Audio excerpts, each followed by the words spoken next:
ബിസ്മില്ലാ അൽഹംദുലില്ലാ വസ്സലാത്തു വസ്സലാമു അലാ റസൂലില്ലാ വഅലാ ആലിഹി വസ്വഹ്ബിഹിൽ ഫായിസീന ബിറിദ്വാ അമ്മാ ബഅദ്. ഫബൈനമാ ആമിനത്തു ഫീ ബൈതിഹാ വഹീദ. അതൊരു കമ്പിയാണ്. മുസ്തഗ്നിസത്തും ബി ബറകാതിഹാ വഹിയ ഫരീദ. അത് രണ്ടാമത്തെ കമ്പിയുമാണ്. വഹീദത്ത് എന്ന് പറഞ്ഞാലും ഒരാൾ, ഒരു വ്യക്തി എന്നാണ്.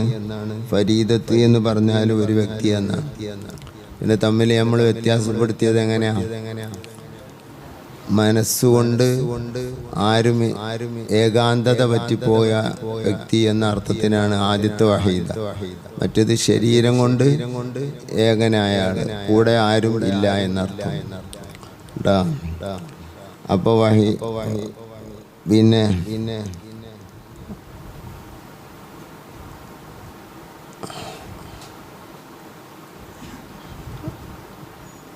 ചില ആളുകള്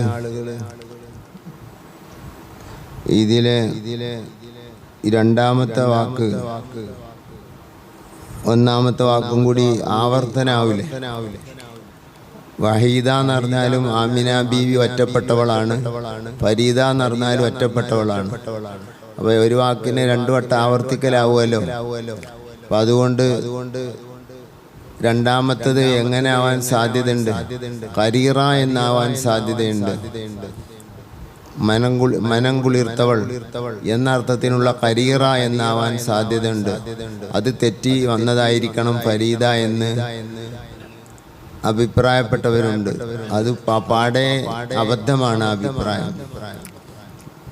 കാരണം കമ്പി തെറ്റിപ്പോകും. അതാവുമ്പോ ഒന്ന് ഫരീദ, ഒന്ന് വഹീദ. അപ്പൊ അടുത്തതിന്റെ കമ്പി എങ്ങനെ ആവണം?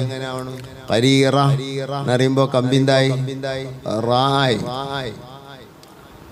മനസ്സിലായില്ലേ? ഒരിക്കലും മൗലിദിന്റെ മുസന്നിഫ് ചെയ്യുകയില്ല.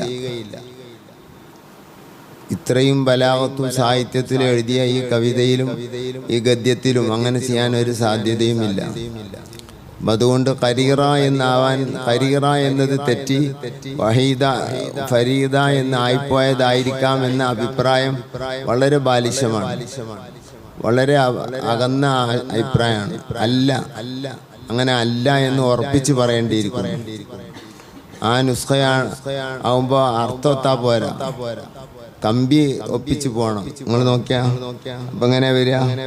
ആമിനത്തു വഹീദ മുസ്തഗ്നിസത്തും ബി ബറകാതിഹാ ഖരീറ. അപ്പൊ താവുമ്മ കമ്പിയൊപ്പിക്കലാവും. താവുമ്മ കമ്പിയൊപ്പിക്കൽ കമ്പിശാസ്ത്രത്തോട് എതിരാണ്. അങ്ങനെ കമ്പിയൊപ്പിക്കൂല. ഗദ്യത്തിലും ഒപ്പിക്കൂല, ഫാസിലയിലും ഇല്ല, സജിയയിലും ഇല്ല, കാഫിയയിലും ഇല്ല. ഈ ഒപ്പിക്കല് ഒപ്പിക്കൽ അങ്ങനെ ചില പുതിയ ഖുതുബകളിലൊക്കെ കാണുന്നുണ്ട്.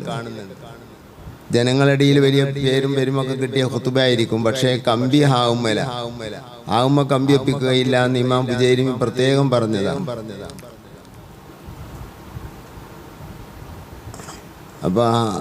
അപ്പൊ ആവുമ്മ കമ്പി ഒപ്പിച്ചുകൊണ്ട് ചെയ്തതാണെങ്കിൽ വളരെ അബദ്ധമായി പോയി.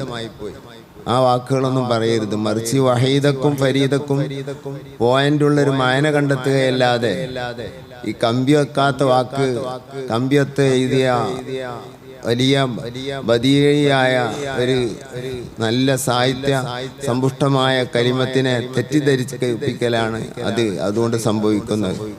അപ്പൊ അതുകൊണ്ട് വഹീദ തന്നെയാണ്. വഹീദ ഫരീദ അല്ല ഫരീദത്തുൻ ഫരീദ വഹീദ. അപ്പൊ ഹാവും ഒപ്പിച്ചില്ലേ? ഹാവ് കൊണ്ട് ഒത്തില്ലേ എന്ന് പറയാൻ പറ്റില്ല. ഹാവും എന്ത് ചെയ്യില്ല? കമ്പി എടുക്കുകയില്ല എന്ന് തുറന്ന് കമ്പിശാസ്ത്രം പറയുന്ന പണ്ഡിതന്മാർ പറഞ്ഞിട്ടുണ്ട്. അത് ഖുർആനിലായാലും വേണ്ടിയില്ല, ഹദീസിലായാലും വേണ്ടിയില്ല, ഫാസിലയിൽ ഉണ്ടാവുകയില്ല, പിന്നെ ഗദ്യത്തില് സജിയയിൽ ഉണ്ടാവുകയില്ല, പദ്യത്തിലെ കാഫിയയിലും ഉണ്ടാവുകയില്ല. അത് കാട്ടിത്തരാനും കഴിയില്ല, അങ്ങനെ കാണിച്ചു തരാനും കഴിയില്ല. എന്താണ് പറ്റിപ്പോയത് അല്ലാഹു അഅലം. ഇവരൊക്കെ അത് ഉദ്ധരിക്കുന്നുണ്ട്. അങ്ങനെ ആകാനാ സാധ്യത, ഇങ്ങനെ ആകാനാ സാധ്യത. സുബ്ഹാനല്ലാഹ്. അത് കത്തുന്ന ഒരു വിഷയം അതാ. ഇനി അത് തല കത്തുന്ന വിഷയം. ഇനി മല കത്തുന്ന വിഷയം ഇവിടെ വേറെ ഒന്ന് കിടക്കുന്നുണ്ട്. ബൈനന്റെ മുത്താലക്ക്, ബൈനയുടെ മുത്താലക്ക് ഇവിടെ എന്ത് ചെയ്തിട്ടില്ല, പറയപ്പെട്ടിട്ടില്ല എന്നുള്ള സങ്കടകരമായൊരു കാര്യം. ബൈനമ ആമീന, ആമീന ആയിരിക്കുമ്പോൾ എന്ന് പറയുകയല്ലാതെ എന്തുണ്ടായി എന്ന് അവിടെ എന്ത് ചെയ്യുന്നില്ല, പറയുന്നില്ല. അതിന് പഴമക്കാര് ചിലർ പറഞ്ഞത് ഏതർത്ഥത്തിനാ, റാത്ത് അജായിബ എന്ന് സങ്കല്പിക്കണം. ആ സങ്കല്പ പദങ്ങൾക്ക് ഒരു രേഖയും ഇല്ല. അതുകൊണ്ട് ബഹുമാനപ്പെട്ട തിരുരങ്ങാടി ബാബുസ്താദ് പറയുന്നത് എന്താണ്, ഈ വാമ്മഹാനാവൂല എന്തായിരിക്കും, അതില് പദത്തിന് തകരാറൊന്നുമില്ലല്ലോ. ആ എഴുത്തുകാരന്റെ കയ്യിൽ ശബ്ദ കൂടിപ്പോയതായിരിക്കും. അങ്ങനെ ആയിരിക്കുമ്പോൾ വാമഹ ആമിന ബീവിക്ക് സന്തോഷം പറഞ്ഞു, തഹിയ പറഞ്ഞു. വാമ എന്ന് പറഞ്ഞാല് ഒരാളെ കാണുമ്പോൾ പറയുന്ന വാക്കിനാണ് പറയല്. വാമ ഇം സബാഹൻ എന്ന് പറയും അറബികള്. നിന്റെ പ്രഭാതം നന്നാകട്ടെ. ഇംഗ്ലീഷിലൊക്കെ നമ്മൾ സ്കൂളിലൊക്കെ അങ്ങനെ പറയലല്ലേ അല്ലേ, ഗുഡ് മോർണിംഗ് എന്നൊക്കെ പറയല്ലേ. ഗുഡ് നൈറ്റ്, പിന്നെ ഗുഡ് ആഫ്റ്റർനൂൺ. ഉച്ചൻ്റെ ശേഷം നല്ല ഉച്ചയാകട്ടെ, നല്ല വൈകുന്നേരം ആകട്ടെ, നല്ല രാവിലെ ആകട്ടെ, നല്ല പ്രഭാതം. അതൊരു പ്രാർത്ഥനയാണ്. ഇസ്ലാമിൽ അതൊക്കെ കറാഹത്താണ്. ഇസ്ലാമിൽ എന്താ പറയേണ്ടത്, അസ്സലാമു അലൈക്കും എന്ന് പറയേണ്ടത്.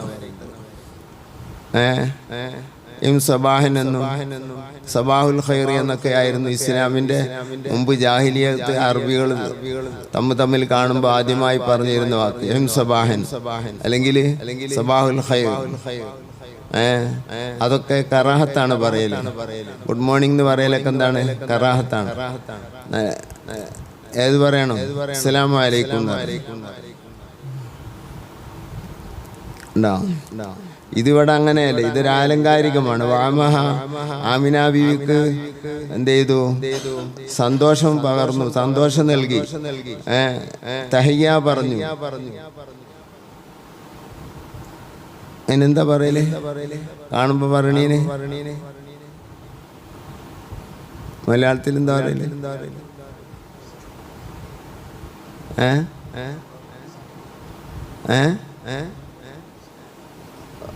മലയാളത്തിൽ പറയില്ലേ,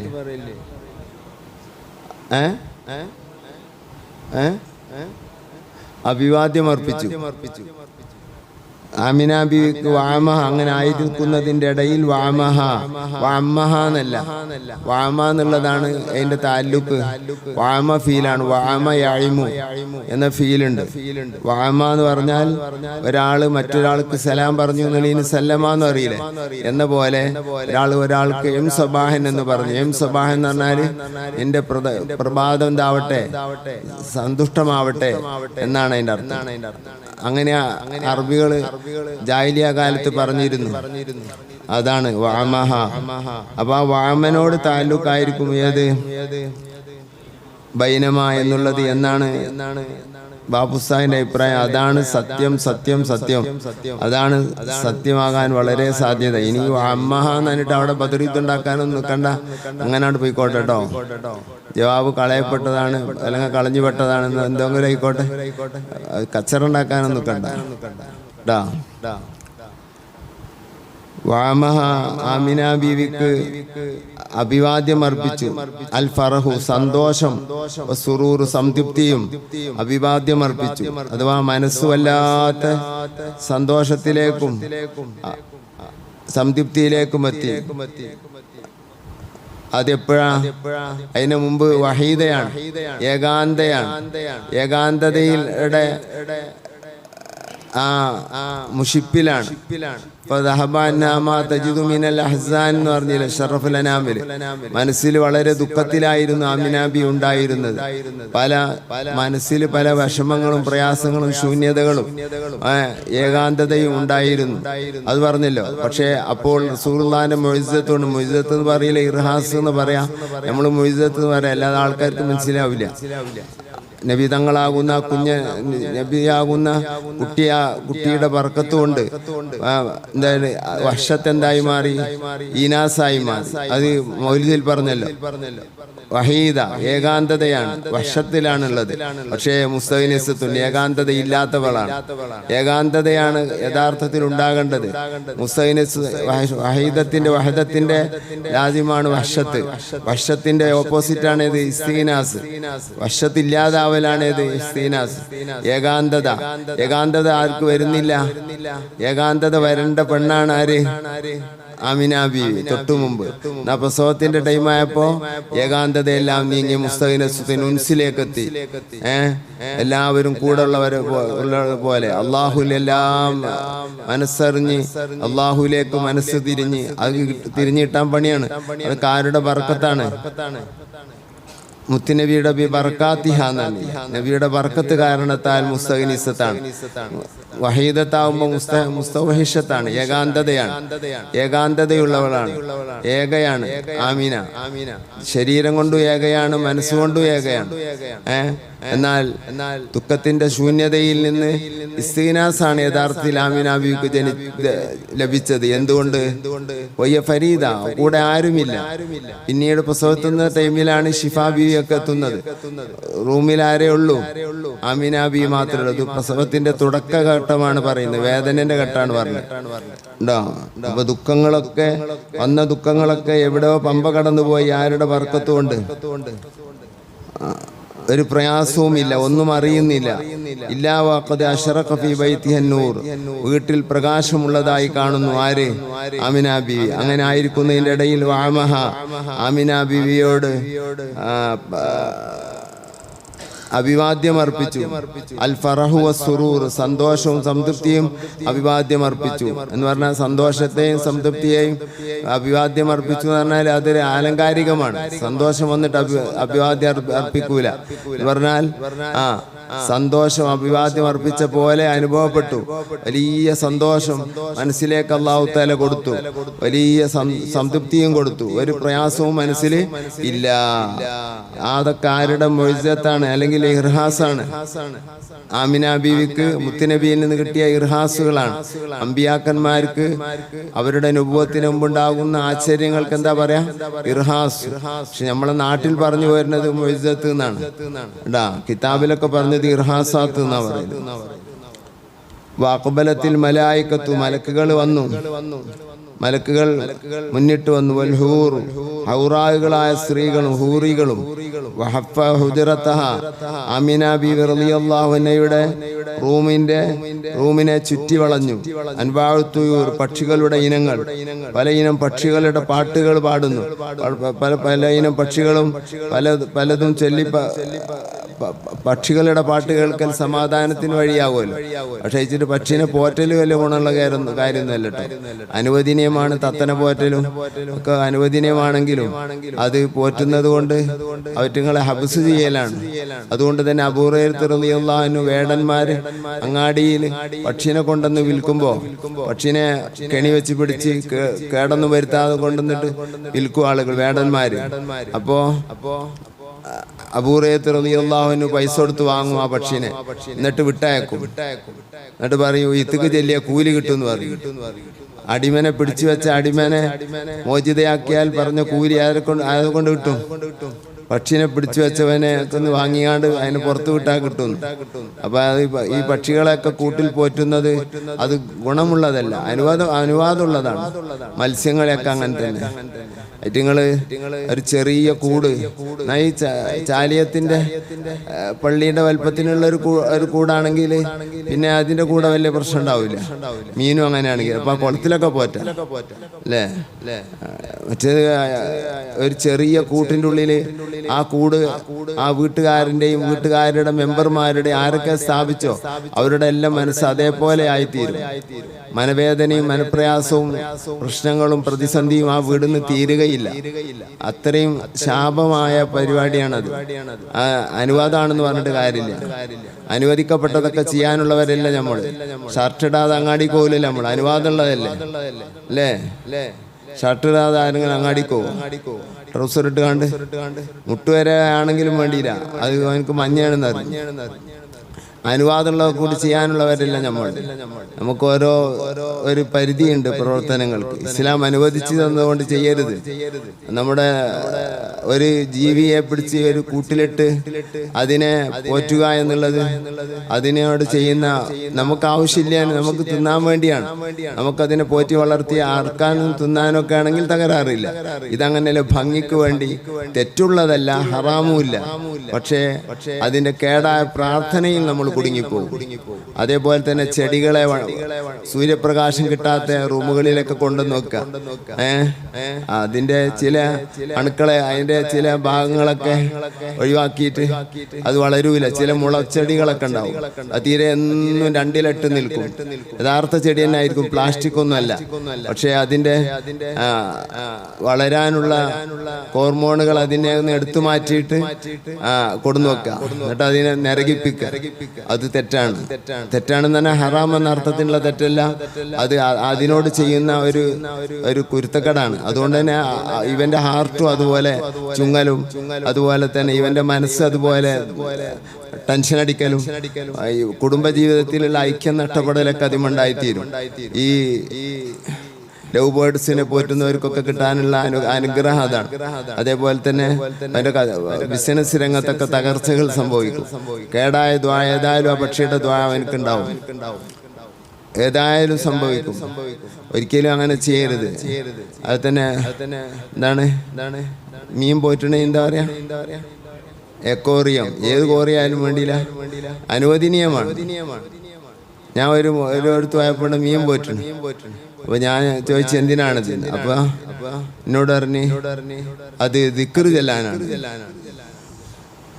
ആദ്യം തന്നെ ദിക്ർ ചെല്ല, ചങ്ക് പിടിച്ചിട്ടാ ദിക്ർ അല്ലേ, ചെല്ലേലായില്ലെന്ന് പറഞ്ഞിട്ട് നെക്കുക കഴുത്ത്, അല്ലാത്ത ദിക്ർ ചെല്ലലാണ്. മീൻ ദിക്ർ ചെല്ലുമല്ലോ, മൂപ്പരെ പിടിച്ചാണ്ട് അതിൻ്റെ ഉള്ളിലാക്കി വെക്കേണ്ടി ദിക്റെല്ലാം വേണ്ടി. സ്വതന്ത്രമായൊരു വലിയ മത്സ്യം അതായി കിടന്ന് ഇങ്ങനെ അങ്ങോട്ട് പോണ്. അപ്പൊ എന്താ പുറത്ത് കാടാൻ വേണ്ടി നോക്കുകയാണ്. അതിന്റെ ആലത്തൂൽ അതിന്റെ ജീവിതകാലം മുഴുവനും പുറത്ത് കാടാൻ നോക്കലാണ് അതിന്റെ പരിപാടി. അപ്പൊ ചെല്ലുമ്പോ പോയിട്ട് മുട്ടുകയാണ്, ഈ ഗ്ലാസുമ്മ മുട്ടുകയാണ്. അപ്പൊ ഇങ്ങോട്ട് തന്നെ തിരിച്ചു വരാം, ഇവിടെ വന്നിട്ട് മുട്ടുക. അപ്പൊ ഒരു മുട്ടുപടി. അപ്പൊ കളിക്കാണെന്ന് അവരറിയാം. നല്ല കളിയാണ്, നല്ല കളിയാണ്. ഈ കോഴിയുടെ രണ്ട് കാലും കയറിട്ട് കെട്ടിയാലേ അതിങ്ങനെ ഇങ്ങനെ ചാടും. അപ്പൊ അത് കളിക്കാന്നല്ല പറയില്ലേ, അത് രക്ഷപ്പെടാൻ നോക്കാണ് ഹബീബെ. എന്തൊരു കഷ്ടം. ക്രിസ്ത്യൻസ് ഒക്കെ അറിവില് മൃഗത്തിന്റെ തലയിലേക്ക് വെള്ളം കൊടിയാലോ സമ്മതം കിട്ടാൻ വേണ്ടി. അപ്പൊ ആയിക്കോട്ടെ അർത്ഥോളി. ഇങ്ങനൊക്കെ അർത്ഥം പറഞ്ഞാൽ വല്ലാത്തൊരു അർത്ഥമാണ്. തലയിൽ വെള്ളം കൊടുഞ്ഞാൽ ഏത് മൃഗം ഇങ്ങനെ ആക്കുമല്ലോ. കൊടുകാര ഭാഷ അനുസരിച്ച് ആർക്കരുത് എന്നാവും പോലെ ആന്നറിയലും ഇങ്ങനെ തന്നെയാണ്. ഇങ്ങനത്തെ ഒക്കെ ഓരോരോ മാന വെച്ചാൽ വല്ലാത്ത കഷ്ടമായി പോയി. ദിക്ർ ചെല്ലാണ്, ദിക്ർ ചെല്ലണ എൻ്റെ വീട്ടിലേക്ക് കയറുന്ന സ്ഥലത്ത് തന്നെ ദിക്ർ ചെല്ലണ സാധനം നിലക്കണം മുപ്പര് പറഞ്ഞത്. ആ ദിക്ർ വല്ലാത്ത ദിക്ർ തന്നെയാണ്, അടിച്ച് ദിക്ർ ഏൽപ്പിക്കാൻ.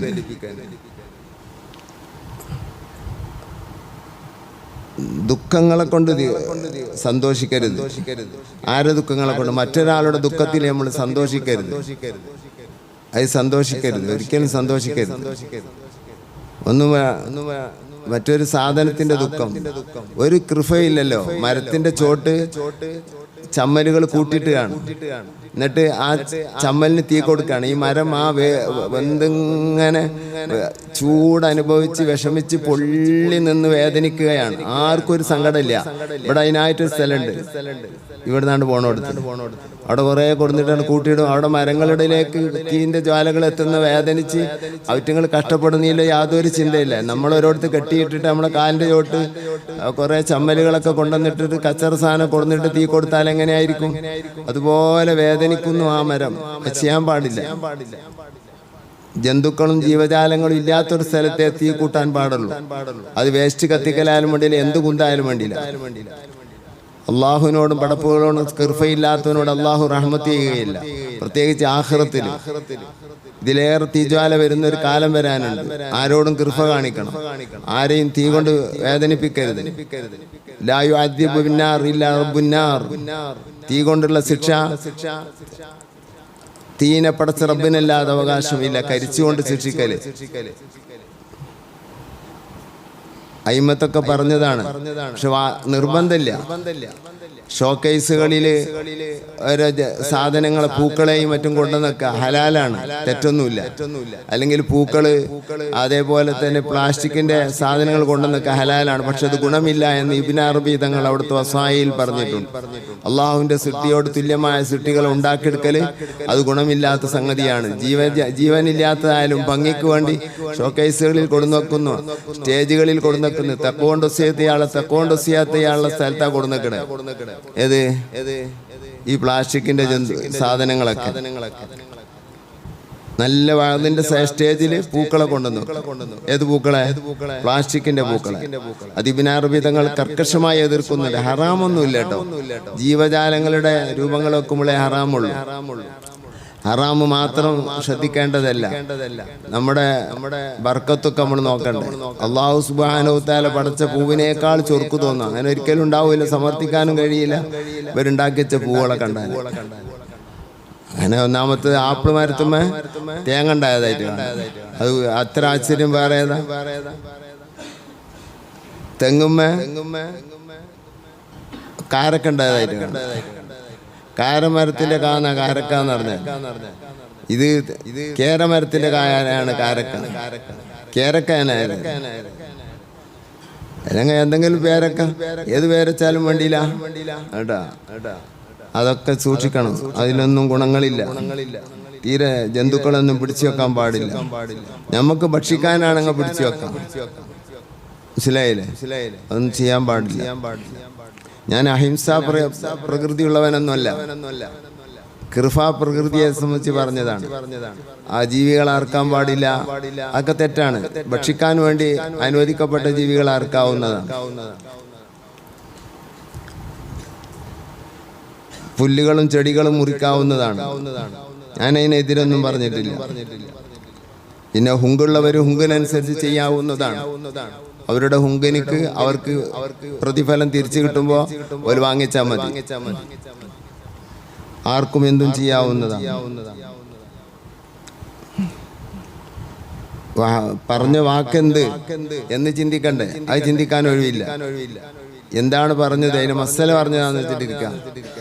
ഞാൻ എൻ്റെ പ്രസംഗത്തിൽ തന്നെ പറയും, അത് ഹറാമില്ല, തെറ്റില്ല, പക്ഷേ അത് ഗുണമില്ല എന്നാ പ്രസംഗിക്കുള്ളൂ. എന്നിട്ട് കിതാബിന്റെ മൂല കണ്ട ആൾക്കാര് കാണുകയും ചെയ്ത ഒരു ബോധവുമില്ലാതെ റഹ്മത്തിന്റെ കൽബില്ലാതെ എവിടെ പറഞ്ഞ് പുല്ല് മുറിക്കരുത്, എവിടെ പറഞ്ഞ് ചെടി മുറിക്കരുത്.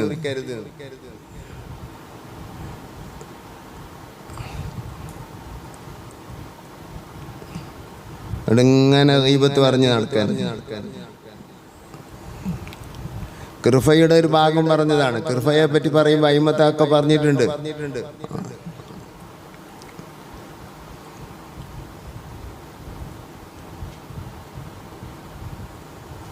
തവളകളെ കൊല്ലരുതെന്ന് ഹദീസിലുണ്ട്, ഉറുമ്പുകളെ കൊല്ലരുതെന്ന് ഹദീസിലുണ്ട്. ലാ തഖ്തുലുൽ ലഫാദിയ വല ലംന ഫഇന്ന തുസബ്ബിഹനല്ലാഹ് അനണ്ട്. അഹ്ലുസുന്നത്ത് വൽ ജമാഅത്തിന്റെ അടുത്ത് ചെടികൾ ജീവനുള്ളതാണെന്നാണ് അഹ്ലുസുന്നത്ത് ജമാഅത്തിന്റെ അഖീദ നൈമത്തൊക്കെ പറഞ്ഞിട്ടുണ്ട്. ഏത് ചെടികൾ? പുൽച്ചെടികളും എല്ലാവരും. അത് ആവശ്യമില്ലാതെ മുറിക്കരുത്, ഹറാമുണ്ട് എന്നല്ല പറഞ്ഞത്. എൻ്റെ ഇഷ്ടം പോലെ ചെയ്തോ. അപ്പോൾ പക്ഷികളുടെ ശബ്ദം കേൾക്കാനും സന്തോഷത്തിനു വേണ്ടിയൊക്കെ ആധുനിക സംവിധാനങ്ങളാണ്.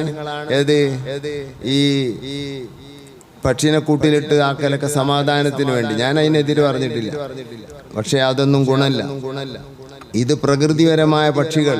മുത്ത് റസൂലുള്ളാഹി സ്വല്ലല്ലാഹു അലൈഹി വസല്ലം തങ്ങളെ വരവേൽപ്പിന് വേണ്ടി വീടിന്റെ ചുറ്റുഭാഗത്ത് വന്ന് അവർക്കൊത്ത രാഗപ്പാട്ടുകൾ പാടാൻ തുടങ്ങി.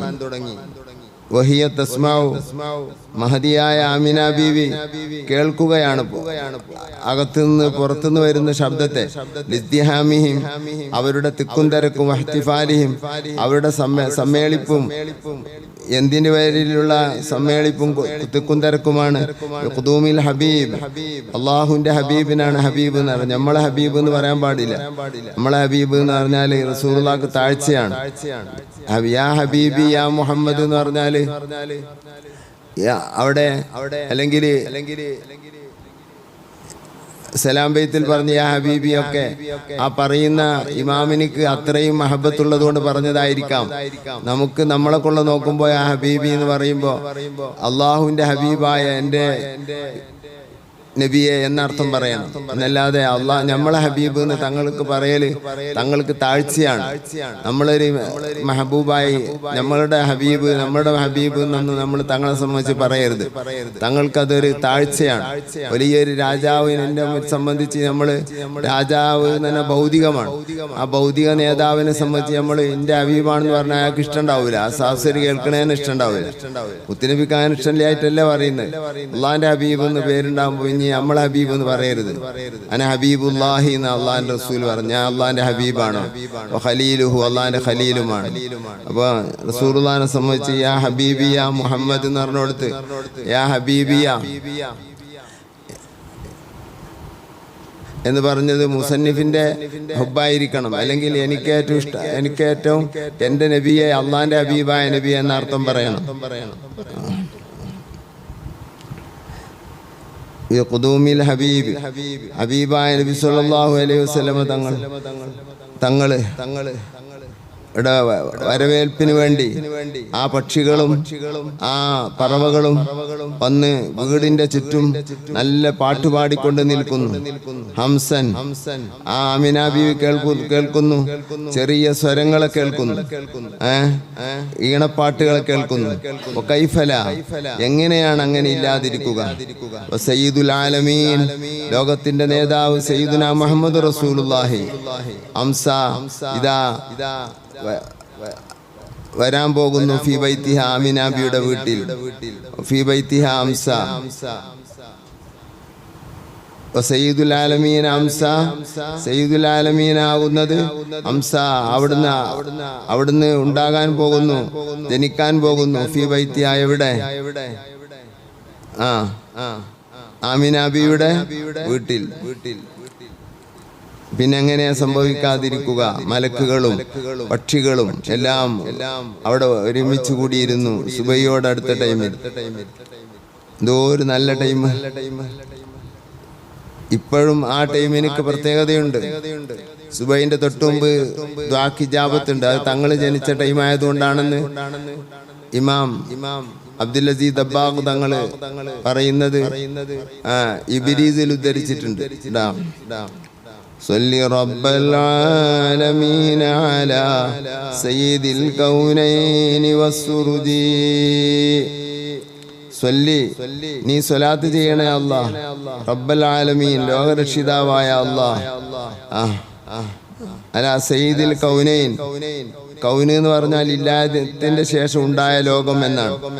കൗനൈൻ എന്ന് പറഞ്ഞാല് രണ്ട് ലോകം. അതേതാ? ദുനിയാവും ആഖിറവും. ആ രണ്ട് ലോകത്തിന്റെയും നേതാവായ മുത്തുനബിന്റെ മേലിൽ ലോകത്തിന്റെ നേതാവായ ലോകത്തിന്റെ പടച്ചു പോറ്റുന്നതായ റബ്ബ് എന്ന് പറഞ്ഞാൽ പടച്ചു പോറ്റുന്നവനാണ്. രക്ഷിതാവ് എന്ന് പറയല് രസമില്ല. രക്ഷിതാവ് എന്ന് പറഞ്ഞാൽ രക്ഷപിതാവ് എന്നാണ്. രക്ഷ ചെയ്യുന്ന പിതാവല്ല. അള്ളാഹിനെ പറ്റി പിതാവ് എന്ന് അറിയാൻ നിൽക്കരുത്. അങ്ങനെ ഉദ്ദേശം ഉണ്ടെങ്കിൽ തെറ്റിപ്പോയി. ഉദ്ദേശം ഇല്ലെങ്കിലും ഗുണമില്ല. ഡിക്ഷണറി ഒരു പക്ഷേ അനുകൂലമായിരിക്കാം. ഡിക്ഷണറി അല്ല നമ്മുടെ വിഷയം. നമ്മുടെ വിഷയം മായനയാണ്. റബ്ബൽ ആലമീൻ ആല ലോകത്തിനെ പോറ്റുന്നവനായ അല്ലാഹുവേ നീ സ്വലാത്ത് ചെയ്യണേ അല്ലാഹ്. യാ റബ്ബൽ ആലമീൻ അലാ സയ്യിദിൽ കൗനൈൻ ആഖിറത്തിന്റെയും ദുനിയാവിന്റെയും നേതാവിന്റെ മേൽ സയ്യിദുനാ മുഹമ്മദ് റസൂലുള്ളാഹി തങ്ങളുടെ മേൽ. സയ്യിദുൽ കൗനൈൻ വസ്സുറുജി, എല്ലാ പ്രകാശമുണ്ടാക്കുന്ന സിറാജുകളുടെയും നേതാവ്. ലോകത്ത് ആത്മീയ പ്രകാശം ഉണ്ടാക്കുന്ന സിറാജുകൾ ഉണ്ടാവും, മറ്റ് സിറാജുകൾ ഉണ്ടാവും, ലൈറ്റ് തരുന്ന സാധനങ്ങൾ. വലിയ വലിയ വലിയ മഹാന്മാർ അവരൊക്കെ സുറുജികളാണ്, സിറാജുകളാണ്. അതിൻ്റെ ഒക്കെ നേതാവാണ് ആര്? അവരുടെ ഒക്കെ നേതാവാണ് ആര്? സയ്യിദുനാ മുഹമ്മദ് റസൂലുള്ളാഹി. അപ്പൊ അതിൽ തന്നെ കുറെ മഹാന്മാരും അത് പറയലുണ്ട്. ഇന്ന ബൈതൻ അൻത സാകിനുഹു ലൈസ മുഹ്താജൻ ഇല സുറുജി. അതെ, ഇന്ന ബൈതൻ, ഏതൊരു വീടും, അന്ത തങ്ങൾ, സാക്കിനുഹു അവിടെ താമസിക്കുന്നുണ്ടെങ്കിൽ, ലൈസ മുഹ്താജൻ യഥാർത്ഥത്തിൽ അവിടെ ആവശ്യമില്ല, ഇല സുറുജി ലൈറ്റിലേക്ക്, വിളക്ക്, സിറാജിന്റെ ജമ്മു സുറുജി, ലൈറ്റ് വിളക്കിലേക്ക് ആവശ്യമില്ല. തങ്ങളൊരു വീട്ടിലുണ്ടെങ്കിൽ വിളക്കിലേക്ക് ആവശ്യമില്ല എന്ന് പറയുമ്പോൾ അതിന്റെ അർത്ഥം എപ്പോഴും തങ്ങൾ കത്തിലങ്കിക്കൊണ്ടിരിക്കുന്നു എന്നല്ല, മറിച്ച് വിളക്കില്ലെങ്കിൽ റസൂലുള്ളാഹി തങ്ങളുടെ ലൈറ്റ് കൊണ്ട് കാണാൻ കഴിയും എന്നാണ് അതിന്റെ അർത്ഥം. അതിപ്പോ റസൂലുള്ളാഹിന്റെ കയ്യിൽ നിന്ന് വെള്ളം പൊട്ടി എന്ന് പറഞ്ഞാല് എപ്പോഴും പള്ളിക്കറങ്ങോളും അപ്പൊ അങ്ങനെ പൊട്ടിക്കാണ്ടിക്കാണെന്നല്ലല്ലോ അതിന്റെ വായന. ആവശ്യമുള്ളപ്പോൾ കയ്യിൽ നിന്ന് വെള്ളം പൊട്ടിയിട്ടുണ്ട്. എത്രയോ പ്രാവശ്യം, 100 പ്രാവശ്യം വെള്ളം പൊട്ടിയിട്ടുണ്ട് തങ്ങളെ കൈവിരലുകളിടയിൽ നിന്ന്. പക്ഷെ അത് ആവശ്യം ഉണ്ടാകണ നേരത്തെ, അല്ലാത്തപ്പോ പൊട്ടിയാൽ ഇവിടൊക്കെ നനിയില്ലേ അല്ലേ? അത് അവിചാരിതമല്ല, വിചാരിതമാണ്. എന്നപോലെ നബി സല്ലല്ലാഹു അലൈഹി വസല്ലം തങ്ങളെ വീട്ടിലേക്ക് കൊണ്ടുപോയപ്പോൾ ലൈറ്റിന്റെ ആവശ്യം വന്നാൽ, ലൈറ്റ് ഇല്ലെങ്കിൽ ഹലീമാബിയുടെ വീട് പ്രകാശിക്കുമായിരുന്നു എന്ന ഹദീസിൽ കാണാം. ഹലീമാബി പറയാം. അതേപോലെ തന്നെ ആയിഷ റളിയല്ലാഹു അൻഹ റൂമിലിരുന്ന് തുന്നിക്കൊണ്ടിരിക്കുകയാണ്. അപ്പോൾ മെഴുക് നഷ്ടപ്പെട്ടു പോയി, മെഴുക് കെട്ടുപോയി. അന്നത്തെ ലൈറ്റ് ചെറിയ ലൈറ്റ് ആണല്ലോ, മെഴുകാണ്, അത് കെട്ടുപോയി. അപ്പൊ ആയിഷയുടെ കയ്യിൽ നിന്ന് സൂചി, ചെറിയ പെട്ടെന്ന് കാണാൻ കഴിയാത്ത സാധനം നിലത്ത് വീണുപോയി. ഇന്നത്തെ പോലെ ടൈലുകളൊന്നും വിരിച്ച സ്ഥലമല്ലല്ലോ, പെട്ടെന്ന് കാണാൻ കഴിയില്ല. അപ്പോ സൂചി വീണത് എടുക്കാൻ കഴിഞ്ഞില്ല. അപ്പോൾ റൂമിലേക്ക് റസൂലുള്ളാഹി തങ്ങൾ ചെന്നപ്പോ ആ റൂം അങ്ങ് പ്രകാശിച്ച്, റസൂലുള്ളാഹിന്റെ ശരീരം തട്ടിയപ്പോ. അപ്പൊ ആയിഷ ബി സൂചി കണ്ടെടുത്തു. വല്ലാത്തൊരു മുഖമാണല്ലോ തങ്ങളെ മുഖം നബിയെ, വല്ലാത്തൊരു മുഖം, എന്തൊരു പ്രകാശം! ആ സൂചി കണ്ടെടുക്കാൻ മാത്രം പ്രകാശമുള്ളതായിരുന്നു അത്. അപ്പൊ റസൂലുള്ളാഹി പറഞ്ഞു, എന്നെ കാണാത്തവന് നഷ്ടമാണ്. അള്ളാഹു ആ കൂട്ടത്തിൽ നമ്മൾ പെടുത്തായിരിക്കട്ടെ. അത് അങ്ങനെ പ്രകാശിക്കുന്ന ഘട്ടങ്ങൾ ഉണ്ടായിരുന്നു. എന്നല്ലാതെ എപ്പോഴും പ്രകാശിച്ചാൽ പിന്നെ റൂമിൽ ലൈറ്റ് എടുത്താൻ പറ്റുമോ? അതൊരു മുഅ്ജിസത്താണ്. മനസ്സിലായില്ലേ? അവിടെ തന്നെ ഒരു നുസ്ഖയിലുണ്ട്, ഇന്ന കൽബൻ അന്ത സാക്കിനുഹു എന്നൊരു നുസ്ഖയിലുണ്ട്, ഒരു പകർപ്പിൽ അങ്ങനെയുണ്ട്. ഇന്ന കൽബൻ, ഏതൊരു ഹൃദയവും, അന്ത സാക്കിനുഹു തങ്ങളവിടെ താമസിക്കുകയാണെങ്കിൽ, ലൈസ മുഹ്താജൻ ഇല സുറുജി,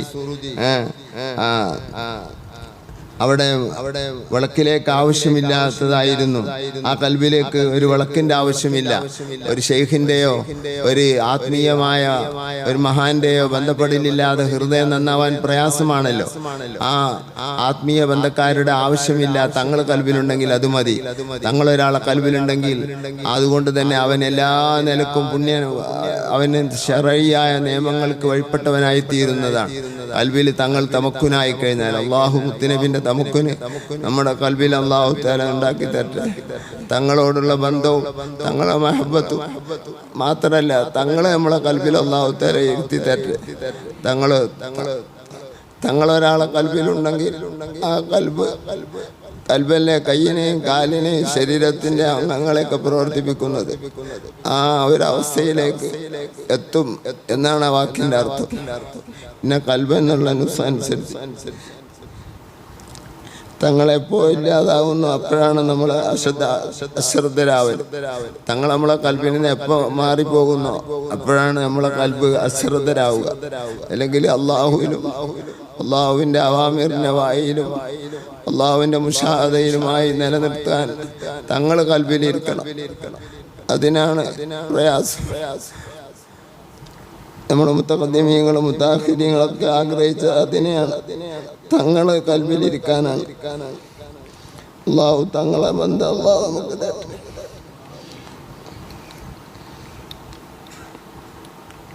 അങ്ങനെ നുസ്ഖയിലുണ്ട്. നുസ്ഖയിലുണ്ടെങ്കിൽ അത് വളരെ നല്ല നുസ്ഖയാണ്. ഈ രണ്ട് മയനയാണ്. കൽബന്നുള്ളീൻ്റെ മയനാവുന്ന അങ്ങനെ, വൈത്തന്നുള്ളീൻ്റെ മയനാവുന്ന അങ്ങനെ. ഇനി ഇത് തശ്ബീഹ് ഖരീബ് മുത്തദല്ല് തസറുഫ് നടത്തിയിട്ട് വരീബാക്കിയ ആക്കാനും സാധ്യതയുണ്ട്. അത് മൗലവിമാരോട് സംസാരിച്ചാലേ മനസ്സിലാവുള്ളൂ, അവിടെ പറഞ്ഞിട്ട് കാര്യമില്ല. അതിനും സാധ്യതയുണ്ട്. വഹാബിയമൊക്കെ കിടന്ന് കളിക്കണ്ടെന്നാ പറഞ്ഞത്. എൻ്റെ നട്ടല് പൊട്ടിച്ചു. ഇപ്പൊ നേരല്ല നമുക്ക്. ബലാഗത്തറിയാതെ മൗലിദിനെ പരിഹസിച്ചിട്ട് നബിയുള്ള വീട്ടിലൊക്കെ ലൈറ്റ് ഇങ്ങനെ കത്തിയല്ലേ എന്ന് പറഞ്ഞാണ്ട് കളിയാക്കുക.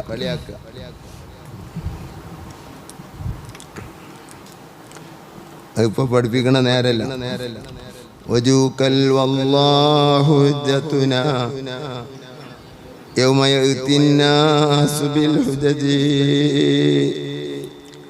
വജുഹുക തങ്ങളുടെ ആ ശോഭിക്കുന്ന മുഖം, അൽ വല്ലാഹു വളരെ വാളിഹായ വളരെ പ്രകാശിക്കുന്നതായ മുഖം, ഹുജ്ജതുന ഞങ്ങൾക്കുള്ള ലക്ഷ്യമാണ്, ഞങ്ങൾക്കുള്ള തെളിവാണ്. യൗമ യഅ്തിന്നാസു ബിൽ ഹുജജി ഓരോരുത്തരും ഓരോരോ തെളിവുമായി വരുന്ന ദിവസത്തിൽ ഓരോരുത്തർക്കും ഓരോ തെളിവല്ലേ എന്ന് പറഞ്ഞാൽ ഓരോരുത്തരും ഓരോരോ തെളിവുകൾ പറയും. ഞാൻ മൂസാ നബിന്റെ ആളാണ്, എന്നെ രക്ഷപ്പെടുത്തണം. ഈസാ നബിന്റെ ആളാണ് എന്ന് പറയുമ്പോൾ നമുക്ക് അവരുടെ കൂട്ടത്തിൽ തെളിഞ്ഞു കാണുന്ന വജിഹാണ് ആരെ മുഖം? മുത്തുനബിന്റെ മുഖം. ഞാൻ മുത്തുനബിന്റെ ആളാണ് എന്ന് പറയണം. എന്ന് പറയാൻ പറ്റിയ രൂപത്തിലാണ് തങ്ങൾ മഹ്ശറിൽ ഉണ്ടാവുക. വജ്ഹുകൽ വല്ലാഹു ഹുജ്ജതുന. തിരിച്ചറിയാൻ തെളിവിന്റെ ആവശ്യമില്ല, അങ്ങനത്തെ മുഖമാണ്. എല്ലാ മുഖത്തേക്കാളും വെല്ലുന്ന മുഖമാണ് തങ്ങളെ മുഖം. ആ മുഖം ഇത് മുഹമ്മദ് നബിയാണ് എന്ന് പറഞ്ഞു കൊടുക്കേണ്ട ആവശ്യമില്ല. ആ രൂപത്തിൽ പ്രകാശിക്കുന്ന നബിയാണ്. വജൂകൽ വല്ലാഹു ഹുജ്ജതുന യൗമ യഅ്തിന്നാസു ബിൽ ഹുജജി. ഓരോരുത്തരും ഓരോ ഹുജ്ജത്ത് പറയും. നമുക്ക് പറയാനുള്ളത് ഞാൻ തങ്ങളാളാണ്, ഞാൻ തങ്ങളാളാണ്, ഇതാണ്. അത് പറയാൻ നമുക്കൊരു തെളിവും വേണ്ട, തങ്ങൾ തന്നെ മതി. തങ്ങളാണ്, തങ്ങളാണെന്ന് അറിയിക്കാൻ നമുക്ക് വേറൊന്നും വേണ്ട. അവിടുത്തെ മുഖം കണ്ടാൽ തന്നെ തങ്ങളാണെന്ന് മനസ്സിലാവും. ഖബറിലും അങ്ങനെ തന്നെയാണ്, മഹ്ശറിലും അങ്ങനെ തന്നെയാണ്. അള്ളാഹു അങ്ങനെ ആക്കി തരട്ടെ. അങ്ങനെ ആകാൻ പണിയുണ്ട്. തങ്ങളെ പ്രകാശം കൊണ്ട് മാത്രം അങ്ങനെ കൽബിൽ വരികയില്ല. അതൊരു തൗഫീഖ് മാത്രമാണ്. അത് ഈമാനോടുകൂടെ മരിച്ചിട്ടണം. എന്നാലേ തങ്ങളെ കണ്ടാൽ തങ്ങളാണെന്ന് മനസ്സിലാവുള്ളൂ. പ്രകാശം കൊണ്ട് മാത്രം മനസ്സിലാവില്ല. പരിചയം ഒരു മാനസിക പരിചയമാണത്. ആ പരിചയം ഉണ്ടാക്കിയെടുക്കാൻ വേണ്ടി പരിശ്രമിക്കണം. അത് ആ പരിചയം നഷ്ടപ്പെടുന്നതായിട്ട് സൂക്ഷിക്കണം. എപ്പോഴും തങ്ങൾക്ക് സ്വലാത്ത് ചെല്ലണം, എന്നും ചെല്ലണം. തോനെ ചെല്ലാന്നുള്ളതല്ല, അത് വളരെ നല്ലതാണ്. എപ്പോഴും തങ്ങളെ ഓർത്തുകൊണ്ടിരിക്കണം. പാങ്ക് കൊടുക്കുമ്പോൾ അഷ്ഹദു അന്ന മുഹമ്മദ് റസൂലുള്ളാഹി എന്ന് പറയുമ്പോൾ മദീനയിലേക്ക് ചിന്തിക്കുകയും തങ്ങൾക്ക് സലാം പറയുകയും എന്നിട്ട് കയ്യിൽ ഊതി ഓർമ്മയിലുണ്ടെങ്കിൽ കണ്ണ് തടകണം. അതേപോലെ തന്നെ അത്തഹിയ്യാത്തിൽ തങ്ങളെ പേര് പറയുമ്പോൾ വലിയതായി കണ്ട് മെല്ലെ സ്വലാത്ത് ചെല്ല. ഓർക്ക സ്വലാത്ത് ചെല്ലില്ല, ഒച്ചമുളി ഉണ്ടാക്കരുതെന്നുള്ളൂ. ഓർക്ക സ്വലാത്ത് ചെല്ലിച്ചിട്ട് തകരാറൊന്നുമില്ല, ഓർക്ക ദിക്ർ ചെല്ലിച്ചിട്ടും തകരാറില്ല. അത് പഠിക്കാത്തത് കൊണ്ടാണ്. ഓർക്ക ദിക്ർ ചെല്ലണേയും ഓർക്ക സ്വലാത്ത് ചെല്ലിനൊക്കെ എതിർക്കുന്നത് പഠിക്കാത്തത് കൊണ്ടാണ്. നതീജത്തുൽ ഫിക്ർ ബിൽ ജഹരി ബി ദിക്ർ എന്നൊരു കിതാബ് തന്നെ ഇമാം സുയൂത്തി പറഞ്ഞിട്ടുണ്ട്. ദിക്ർ ഓർക്ക ചെല്ലൽ കറാഹത്ത് പോലും ഇല്ല എന്നാണ് അതിൽ സമർത്ഥിക്കുന്നത്. രേഖകളുടെ കൂമ്പാരമാണ് അതിലുള്ളത്. ഞാൻ അതിലേക്കൊന്നും കടക്കുന്നില്ല. ഇപ്പോൾ ഓർക്ക ദിക്റെല്ലാം പാടില്ല. നബി സല്ലല്ലാഹു അലൈഹി വസല്ലം തങ്ങൾ പള്ളിയിലേക്ക് വരുമ്പോൾ സ്വഹാബികൾ കൂടെ പള്ളിയിലേക്ക് വരുമ്പോൾ ഒരു സ്വഹാബി ഇരുന്ന് ദിക്ർ ചെല്ലുന്നുണ്ട്, ഉറക്ക ചെല്ലണത്. അപ്പൊ ആരോ പറഞ്ഞ് മുറായിൻ, ലോകമാന്യത്തിനാണ് ഇത്തരം ഉറക്ക ദിക്റിൽ ആളെ കാണാൻ വേണ്ടി ചെല്ലാണ്. റസൂൽ പറഞ്ഞു അങ്ങനെയല്ല. ആ മനുഷ്യൻ മരിച്ചിട്ട് ആദ്യത്തിൽ കാണാം ഒരു ഖബർ. ഒരു ദിവസം ഞാനിങ്ങനെ ഒരു സാബി പറയാണ്, ഞങ്ങളോ ഓർമ്മയില്ല, ഞാൻ അങ്ങനെ ഖബർസ്ഥാനിൽ ലൈറ്റ് കാണുന്നുണ്ട്. ഖബർസ്ഥാനിൽ ലൈറ്റ് കാണുന്നുണ്ട്. അപ്പൊ ഞാൻ ചെന്ന് നോക്കുമ്പോ ഖബറിലേക്ക് മുത്തുനബി ഇറങ്ങി നിന്നിട്ടുണ്ട്. ഖബർക്ക് ഇറങ്ങി നിൽക്കണ റസൂലുള്ളാഹ്. തങ്ങൾ കബർക്ക് ഇറങ്ങും, ചിലരെ കബർക്കൊക്കെ ആരെ കബർക്ക് ഇറങ്ങിയെന്നറിയോ? ദിക്കർ. അപ്പൊ ആ മയ്യത്ത്, ആ ദിക്കർ ഉറക്ക ചെല്ലുന്ന ആളെ മയ്യത്താണ് ആ മയ്യത്ത്. അപ്പൊ അതിനോടുള്ള സ്നേഹം, ഉറക്ക ചെല്ലുന്ന ദിക്കർ ചെല്ലുന്നത് കൽബില് താങ്ങായിട്ട് ഉറക്ക വരുന്നതാണത്. ആ ദിക്കർ ഉറക്ക ചെല്ലുന്ന ആളെ മയ്യത്ത് മറമാടാൻ വേണ്ടി തങ്ങൾ കബറിലേക്ക് ഇറങ്ങിയെങ്കിൽ ദിക്കർ ഉറക്ക ചെല്ലൽ കറാത്തൊന്നുമില്ല. അത് ദിക്കർ ഉറക്ക ചെല്ലലാണ് സുന്നത്ത്. പ്രത്യേക കാരണങ്ങളൊന്നും ഇല്ലെങ്കിൽ ഇത് നമ്മൾ മനസ്സിലാക്കണം. വെറുതെ ഓരോന്ന് പ്രസംഗിച്ച് ഒരാളെങ്കിലും ദിക്കർ ചെല്ലുന്നത് ഇല്ലാതെയാക്കി നാടന്മാരെ കൊണ്ട് മെല്ലെ മെല്ലെ ചൊല്ലിപ്പിച്ച് നിസ്കാരത്തിന്റെ ശേഷം ദിക്കർ 10 ദിക്കർ ലാ ഇലാഹ ഇല്ലല്ലാഹ് ഉറക്ക ചെല്ലൽ മലബാറിൽ പതിവുള്ളതാണ്. അത് തന്നെയാണ് ഹദീസിന്റെ ലാഹിറും. കാരണം തുർമുദിന്റെ ഹദീസിൽ പറയുന്നു 10 ദിക്കർ ലാ ഇലാഹ ഇല്ലല്ലാഹ് ചെല്ലൽ സുന്നത്താണെന്ന്. നബി സല്ലല്ലാഹു അലൈഹി വസല്ലം തങ്ങൾ 10 ദിക്കർ ചെല്ലിയിരുന്നു എന്ന ഹദീസിലുണ്ട്. ആ ഹദീസ് അനുസരിച്ചാണ് ഇമാമിങ്ങൾ അത് വെച്ചത്. 10 ദിക്ർ ചെല്ലൽ സുന്നത്താണെന്ന് ഇർഷാദിൽ വരെ പറഞ്ഞിട്ടുണ്ട്. അത് ഉറക്കയാക്കും വേണം. കാരണം ഉറക്കയാക്കണം എന്ന് പറഞ്ഞാൽ അത് ബഹുമാനപ്പെട്ട ഇബ്നു ഹജർ ഹൈതമി തങ്ങൾ തഹ്ലീൽ എന്ന് പറയുന്ന വാക്കിനർത്ഥം പറഞ്ഞത് റഫ്ഉ ദിക്രി ബിലാ ഇലാഹ ഇല്ലല്ലാഹ് എന്നാണ്. തഹ്ലീലിന്റെ അർത്ഥം തന്നെ ലാ ഇലാഹ ഇല്ലല്ലാഹ് എന്ന വാക്കിനെ ഉറക്ക ചെല്ലുക എന്നാണ്. തഹ്ലീലിന്റെ അർത്ഥം ലാ ഇലാഹ ഇല്ലല്ലാഹ് ചെല്ലുക എന്ന് പറയുന്നത് അതിന്റെ മജാസിയാമായനെയാണ്. അതിന് ഇബ്നു ഹജർ തങ്ങൾ ഫതുഹുൽ ഇലാഹി എന്ന മിഷ്കാത്തിന്റെ വിശദീകരണത്തിൽ പറഞ്ഞത് റഫ്ഉ ബിദിക്രി ലാ ഇലാഹ ഇല്ലല്ലാഹ്, റഫ്ഉ സൗതി ബിലാ ഇലാഹ ഇല്ലല്ലാഹ്, റഫ്ഉ സൗതി ബിലാ ഇലാഹ ഇല്ലല്ലാഹ്. ലാ ഇലാഹ ഇല്ലല്ലാഹ് എന്ന ദിക്റിനെ ഉറക്ക ചെല്ലുക എന്നാണ്. അതാണ് തഹ്ലീൽ, അതാണ് സുന്നത്ത്. അല്ലാതെ ദിക്റു ലാ ഇലാഹ ഇല്ലല്ലാഹ് മാത്രമല്ല സുന്നത്ത്, അതിനെ ഉറക്ക ചെല്ലലും സുന്നത്താണ്. ഇതാണ് ഇബ്നു ഹജർ തങ്ങൾ അവിടുത്തെ ഫതുഹുൽ ഇലാഹി എന്ന മിഷ്കാത്തിന്റെ ശറഹിൽ പറഞ്ഞ അർത്ഥം അങ്ങനെയാണ്. അതാണ് 10 ദിക്ർ ലാ ഇലാഹ ഇല്ലല്ലാഹ് ഉറക്ക ചെല്ലുന്നത്. അതിന് രേഖയില്ല എന്ന് പറയുന്നത് എന്താ എനിക്ക് അറിഞ്ഞൂടാ. ഇതാ അതിന്റെ രേഖയല്ലേ? ഞാൻ ഈ വഹാബിനോടാ പറഞ്ഞത്, സുന്നിയാളോട് സംസാരമില്ല. കാരണം അവര് എനിക്കറിഞ്ഞൂടാ. ലാ ഇലാഹ ഇല്ലല്ലാഹ് ഉറക്ക ചെല്ലൽ പഴമക്കാര് എല്ലാവരും ഉറക്ക ചെല്ലിക്കുന്നതാണ്. അത് ഉറക്ക ചെല്ലാൻ പാടില്ല എന്ന് എന്നോട് ഒരു കൂട്ടർ അങ്ങനെ. എന്തോ ഒരു കഷ്ടാണ്.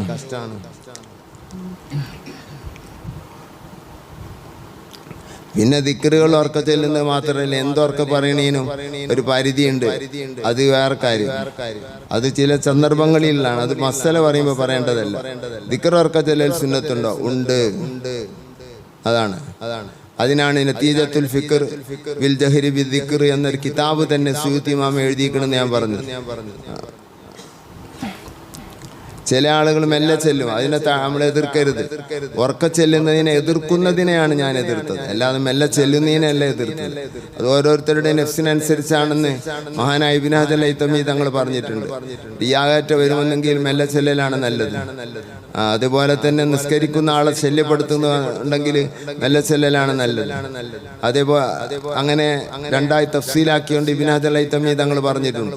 അത് വ്യക്തിപരമായ അമലിൻ്റെതാണ്. ദിക്ർ ഉറക്ക ചെല്ലുന്നതിന് എതിർത്തുകൊണ്ട് പ്രസംഗിക്കുക, അത് പരസ്യമായി പല ഭാഗത്തേക്ക് എത്തിച്ചു കൊടുക്കുക, എന്നിട്ട് അമുസ്ലിങ്ങൾക്കും വിദേഹത്തുകാർക്കും ഏണി വെച്ചു കൊടുക്കുന്ന ഒരു പ്രസംഗങ്ങളും ഉത്ബോധനങ്ങളും വല്ലാത്ത ഉത്ബോധനമായി പോയി. തകർക്കുന്ന ഉത്ബോധനമാണത്.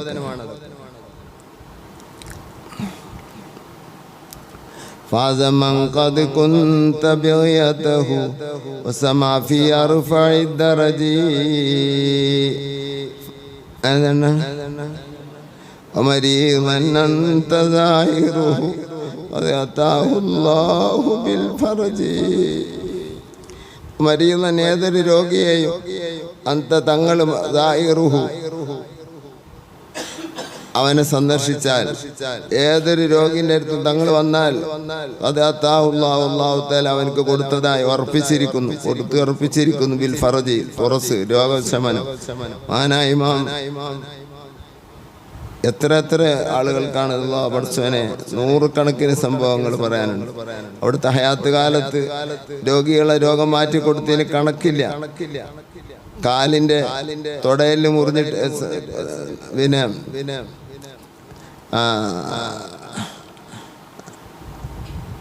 മറ്റേ സാക്കില്ലേ, ഇതാണ് തണ്ടങ്കാല് മുറിഞ്ഞ് 2 കണ്ടായി എല്ല്. നബി സല്ലല്ലാഹു അലൈഹി വസല്ലം തങ്ങളെയൊക്കെ താങ്ങി പിടിച്ചു കൊണ്ടുവന്നില്ലേ മഹാനായ അബ്ദുല്ലാഹി ഇബ്നു അതീഖ് റളിയല്ലാഹു അൻഹുവിനെ. നബി സല്ലല്ലാഹു അലൈഹി വസല്ലം തങ്ങള് ഉപുസുത്തിരിജിലേക്ക് കാല് നീട്ടിത്താന്നറി കാലിങ്ങനെ നീട്ടിക്കൊടുത്തു. കയ്യോണ്ടും തടകി ഫക്കാന്നമാലു അതിനൊന്നും പറ്റാത്ത പോലെ അപ്പോൾ തന്നെ ആയിത്തീർന്നു. ഇമാം ബുഖാരിയുടെ ഹദീസാണ്. അങ്ങനെ ജീവിതകാലത്തും ഹയാത്ത് കാലത്തും വഫാത്തിന്റെ ശേഷം മഹാനായ ബൂസീരി ഇമാമിനെ തടകി കൊടുത്തത്. അത് മാത്രമല്ല എത്ര എത്ര എത്ര എത്ര എത്ര എത്ര സംഭവങ്ങളാണ്. തങ്ങൾ വന്ന് തടകി കൊടുത്ത ഉമ്മനീര് കൊടുത്തതും തങ്ങൾ മന്ത്രിച്ചു കൊടുത്തതും. അല്ലാഹു തആല തങ്ങളുടെ ബന്ധം നമുക്ക് തരട്ടെ. തങ്ങൾ തടകിയാൽ പിന്നെ രോഗമില്ല, തങ്ങൾ മന്ത്രിച്ചാൽ ആ രോഗമില്ല. അല്ലാഹു തആല അങ്ങനെ ആയിരങ്ങൾക്ക് സംഭവിച്ചത് നമുക്ക് സമർത്ഥിക്കാൻ കഴിയും കിതാബുകളിൽ കണ്ട സംഭവങ്ങൾ. അല്ലാഹു ഫാസമ ആ ബൈത്തും ചൊല്ലിയാണ് മരീളൻ അൻത സായിറുഹു ഖദ് അതാഹുല്ലാഹു ബിൽ ഫറജി. അതിങ്ങനെ ചൊല്ലിയിരുന്നാൽ മതി, എന്നാ രോഗത്തിന് ശമനം ഉണ്ടാവും. അല്ലാഹു ആ കൂട്ടത്തിൽ നമ്മളെ പെടുത്തട്ടെ.